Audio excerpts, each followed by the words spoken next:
Bueno, buenas tardes a todos. Vamos a empezar la sesión de hoy, que, como os dije, la sesión anterior la vamos a dedicar a la observación de la mente, a contemplar la mente, y voy a empezar la sesión con una frase que comentamos el otro día, recordarlo, que es de este autor que se llama Joseph Nguyen, que decía: no te creas todo lo que piensas. El sufrimiento empieza y termina en tu cabeza, tu mente. ¿Vale? Bueno, pues esto es un poco lo que vamos a intentar compartir juntos en este trimestre, que es darnos cuenta que los contenidos de la mente, las sensaciones, los pensamientos, los sentimientos, las emociones, a menudo lo que hacen es generarnos un estado de confusión, de conflicto, que en medicina o psicología hemos hablado como sufrimiento psicológico. Una cosa es el dolor típico de la vida, ¿eh? Y otra cosa es el sufrimiento. Nosotros decimos que el sufrimiento es lo que añadimos al dolor. ¿Eh?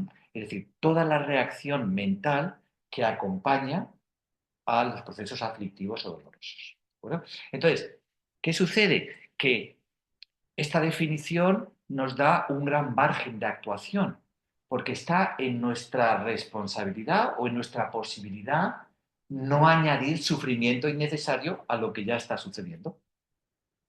¿Mm? Y de eso se trata.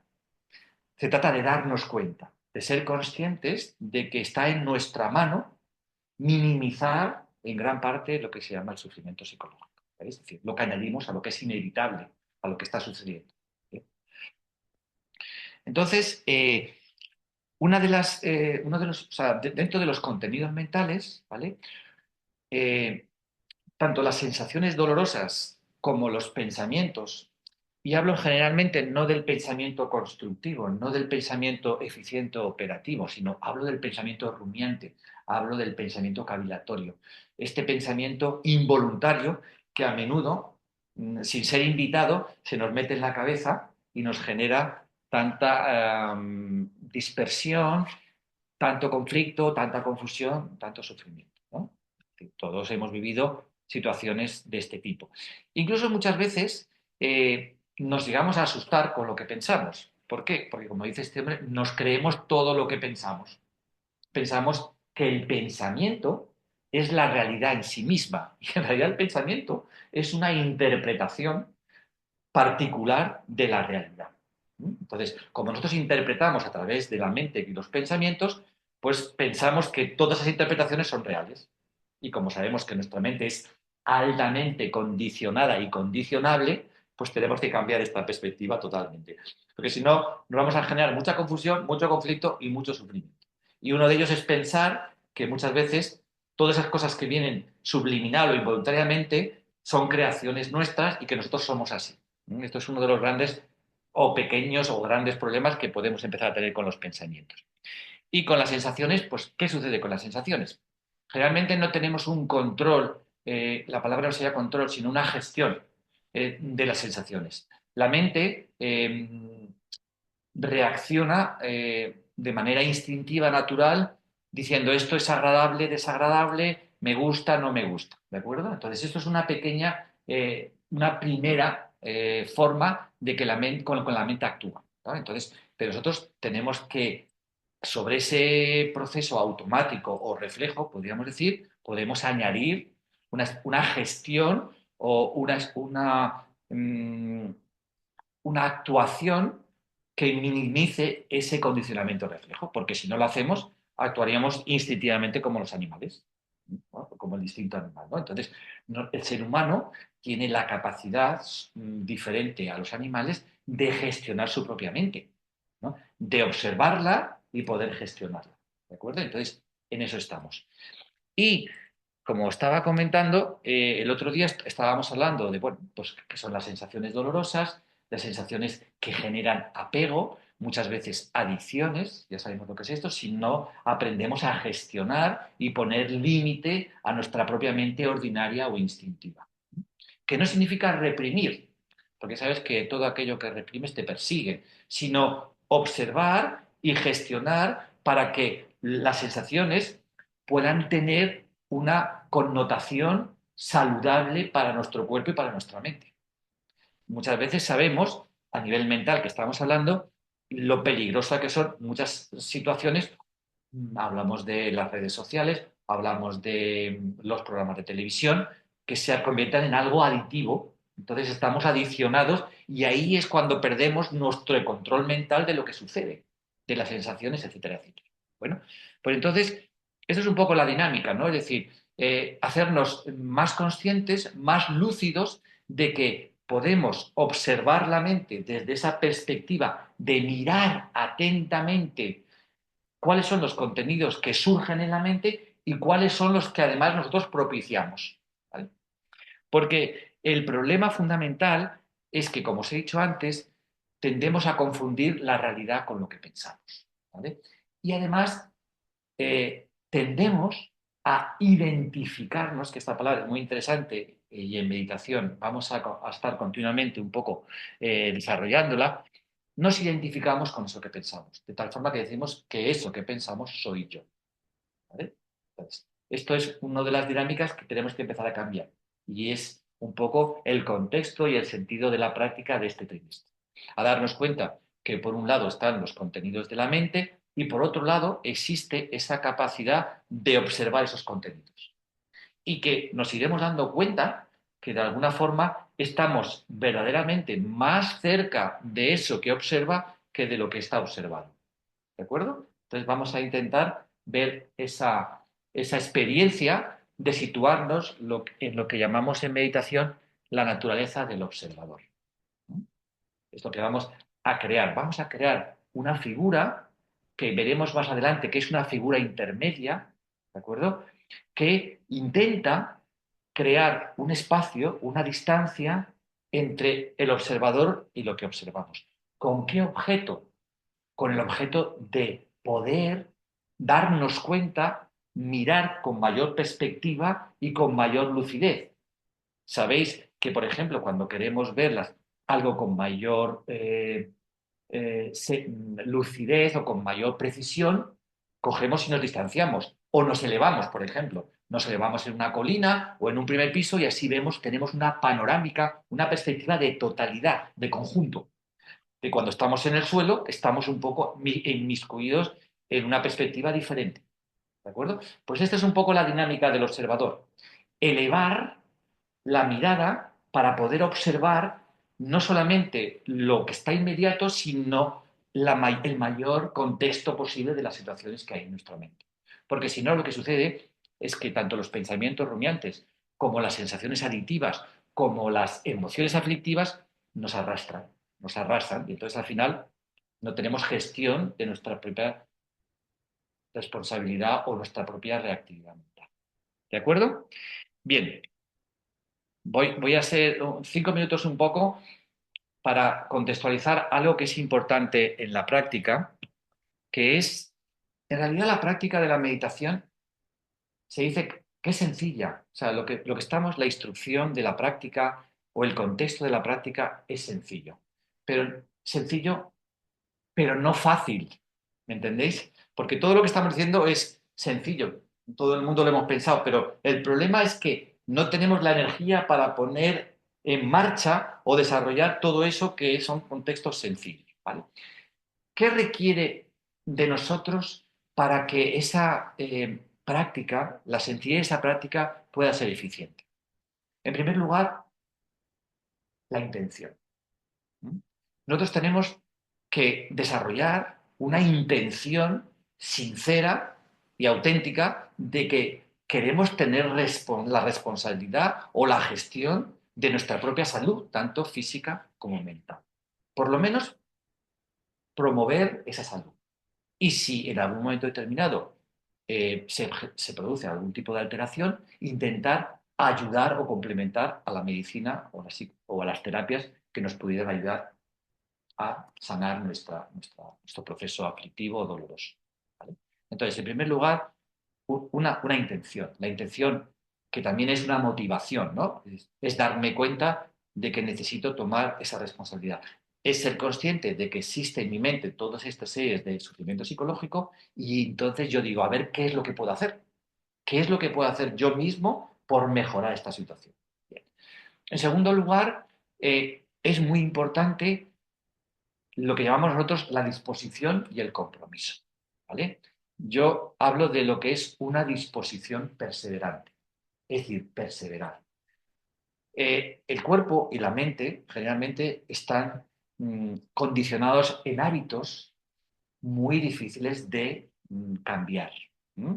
Entonces, eh, como dicen los neurofisiólogos, para que se produzca un cambio de hábito, necesita un dintel de energía importante. ¿Por qué?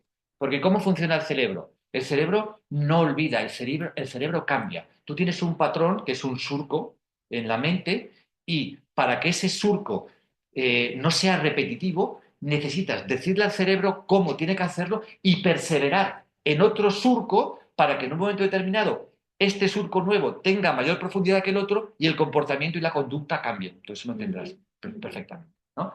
Esto funciona así. El cerebro humano, el ser humano a nivel cognitivo funciona así el cerebro. Entonces no podemos hacerlo de otra forma. Tenemos que decirle al cerebro cómo y perseverar en ese cómo para que luego se pueda producir un cambio o una transformación, tanto a nivel físico como a nivel mental. No hay otra. Repetición. Eso es. A ver, es una repetición amable, ¿no? Sí, O sea, sí, sí. cuando hablamos de repetición a mí me gusta hablar de un compromiso o una disposición perseverante. Hay que perseverar, ¿vale? Porque cuando perseveras, al final las cosas salen, ¿vale? Es un compromiso amable. O sea, todo lo que es el proceso de observación, la meditación, está siempre atravesado por la afectividad. No existe desarrollo, autoconocimiento, autocuidado si no hay cariño, si no hay afecto, si no hay amabilidad hacia nosotros mismos. ¿Por qué? Porque somos conscientes de que esto que estamos diciendo, que es sencillo, no es fácil. Y que diga que es fácil, que levante la mano. Porque muchas veces queremos cambiar cosas y nos damos cuenta que no es tan fácil cambiar las cosas, ¿vale? Y menos los hábitos ni los condicionamientos reflejos. Funcionamos por condicionamiento reflejo.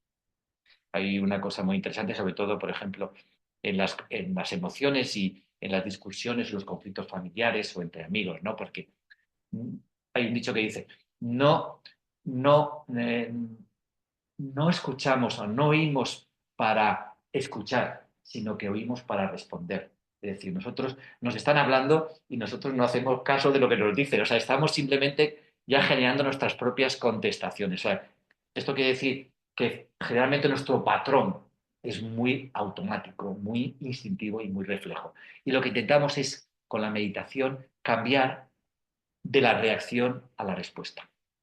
La respuesta es esa conciencia que da una solución a un conflicto, ¿vale? Y la reacción es un efecto de nuestro propio condicionamiento. ¿De acuerdo? ¿Comprendéis un poco la diferencia? Bien, bueno, no quiero insistir mucho más porque quiero ir directamente a la práctica, pero sí que es importante que nos demos cuenta de eso, que necesitamos intención, motivación, que necesitamos compromiso, que necesitamos disposición y perseverancia, porque es la única manera de que con cariño y con continuidad ese proceso de cambio, de transformación se puede producir en nosotros. ¿De acuerdo? Bien. Entonces, la práctica del último día estuvimos hablando un poco en plan más así, más genérico, de observar los pensamientos, de observar nuestras sensaciones, de observar a la mente. Hoy vamos a volver sobre esta práctica, ¿vale? Y de lo que se trata hoy es de, con esa amabilidad, con esa apertura y esa afectividad propia de la práctica meditativa, intentar, con sinceridad, porque esto, claro, como lo vamos a hacer para nosotros mismos, y eso es fácil, ¿no? Aunque yo pueda ir dirigiendo la instrucción, es cómo me, cómo me siento yo en este momento presente. ¿Cuál es mi situación a nivel de la mente, me refiero, ¿vale? Porque estamos en este proceso. ¿Cuál es mi situación mental en este momento de mi vida? ¿qué es lo que me genera malestar emocional, mental o sufrimiento psicológico? O sea, es detectarlo, ser consciente, poner cada uno individualmente, podríamos decirlo, etiquetarlo. Es decir, tú sabes que cuando una cosa la dices, la pones, cobra una perspectiva diferente, ¿no? Entonces, pues, eh, pensamientos rumiantes, cavilaciones, emociones, relaciones difíciles, todas estas cosas que de manera recurrente, involuntaria, a menudo innecesaria, están surcando por nuestra mente momento a momento y nos generan malestar y sufrimiento. ¿Vale? Entonces, esta es un poco la idea de la práctica, ¿no? Vamos a intentar, y ya en esa práctica de nombrarlo para nosotros mismos, ya os veréis que simplemente la idea de observarlo con esa afectividad, esa mirada para conocer y para comprender, vamos a intentar desarrollar de alguna manera ese proceso que se llama el observador o el testigo. El testigo, la palabra es intentar observar la propia mente como si fuera la mente de un amigo. Igual que observamos a los demás, nosotros vamos a intentar observar nuestros propios contenidos mentales con esa imparcialidad o impersonalidad de que cuando una persona nos cuenta, nosotros escuchamos o miramos para intentar ayudar. Pero claro, vamos a generar esa distancia que hacemos con nuestros buenos amigos para dar ese cariño a nuestra propia mente. No sé si me consigo explicar, ¿no? Esta es un poco la idea de la práctica. Intentar, poco a poco, observar a nuestra mente día a día, momento a momento, con esas características, con esa actitud. ¿Vale? ¿De acuerdo? Muy bien. ¿Se escucha bien por ahí todo? ¿Todo bien? Vale. Bien, entonces vamos a adentrarnos un poquito en esta situación de cómo está nuestra mente, de qué podemos simplemente al observarlo, darnos cuenta, como veréis en la práctica, que vamos en un momento determinado, os voy a sugerir ver los contenidos, pero también ser conscientes de eso que observa. Vamos a detectar esa imagen, esa experiencia que surge a la observación del contenido, que es el propio observador, y vamos a sentirnos observadores de la mente. Es de lo que se trata la práctica de. Vamos a ver qué tal sale. ¿Mm? Sin expectativas, pero con intención y con motivación. Vamos a ello.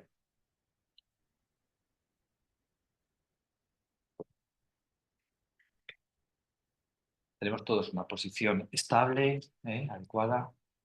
Lo importante es tener la espalda recta, los que estéis sentados, los que estéis tumbados también. Eh, el cuello, si queréis, si tenéis una almohada y veis que no os molesta el cuello bien, y si queréis quitar la almohada y estar recto, como sintáis mejor. Lo importante es tener una postura firme, estable y que pueda generar atención. Cuidado si os tumbáis mucho y estáis cansados para no entrar en la somnolencia. ¿De acuerdo? Vamos a empezar.